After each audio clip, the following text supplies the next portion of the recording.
Hi guys, welcome to my YouTube channel. My name is Candy and today I'm a little chilly. I'm going to be talking about which way do I go. One of the things that I seriously appreciate is the MapQuest or the Google Maps or the GPS on our phones and our vehicles because I have no sense of direction. When we're traveling out of town and stuff, I don't focus like how we're getting there because I'm the passenger. If we want to know what we're called to pursue in life, then we're gonna have to look at how God created us. I'm gonna read Psalms 139 verse 4, and it says, this is David talking, okay? In the book of Psalms, it says, I praise you because I am fearfully and wonderfully made. We're made in God's image and he values us to the point to where, he was willing to pay the price of death for us and the separation from his son, Jesus, so that we could have a relationship with him. But where do we go from here? How do we know how we should live and what our purpose is? And so just like the GPS that I talked about, the MapQuest, the Google Maps, God has installed a GPS in each and every one of us. Through the GPS, we're going to be able to find out or find our way through in this life through our gifts, through our passions, and our struggles. I'm going to read another scripture, and this is in 1 Corinthians 12, 4 and 5. And it says, there are different kinds of gifts, but the same Spirit. There are different kinds of service, but the same Lord. Let's look at the first one, gifts. God has deposited in you some unique talents and gifts, unique abilities. And so some of these gifts, they're not gifts. You were born with them. And then you have spiritual gifts that get activated when you commit your life to Jesus. Neither one is better or greater as long as they bring honor to God. And they all come from God. Some of us have a gift or a talent for speaking. Some of us have singing, designing, teaching. You can crunch numbers, organizing. That's something that's a gift that I have, to organize. I can organize a desk, I can organize a house, I can organize a banquet, an event, I can organize a workshop. At whatever level, that gift that I have, it goes into motion. I see the end result before we even get started. That's a visionary. And so that's something that God's given me. And sometimes when I'm training or when I'm teaching or I'm doing a workshop, I'm explaining things and it surprises me. I'm thinking, how can they not see it? But we're all different. All of us have different gifts and talents. And so don't compare yourself to others, because when you do that, you get tempted to minimize the gifts that you've been given. And so how can we discover what God has given you? Well, ask yourself, what do I do? What comes almost naturally with little effort? And I mentioned, like, for me, I discovered that I liked organizing. That's one of my gifts. And so stop and pray about it and ask God if you don't know. I remember when this question was posed, this was years ago when I first entered the ministry, and I thought, what? I mean, I don't know. What do I do? And that's what popped into my head was, I like to organize my desk. And I thought, I don't know. I didn't see no significance or importance in that. But then I really started to focus on it. And then I began to see God develop it in me to where it was more than just tidying up a desk. It grew and it developed into something bigger. And so God will show you if you ask him.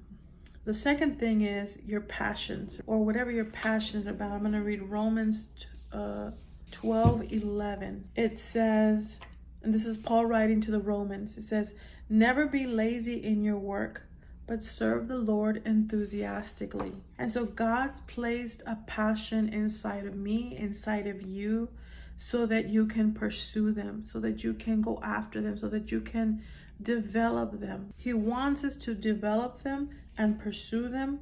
You have a buried gift, something that you love and enjoy doing. If you find yourself thinking about that passion on a daily basis, it's probably God showing you your purpose.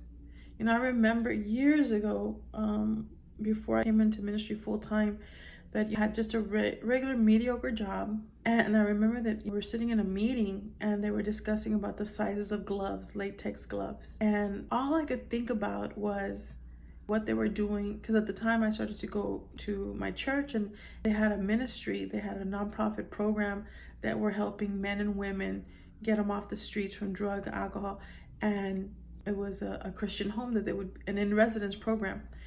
And when I was in those meetings, all I could think about was the women that were there in the program. I wonder what they were doing, who was taking care of them, what were they eating for lunch. Like, my mind was over there. And so I realized that God had placed a burden in my heart for women, to help them.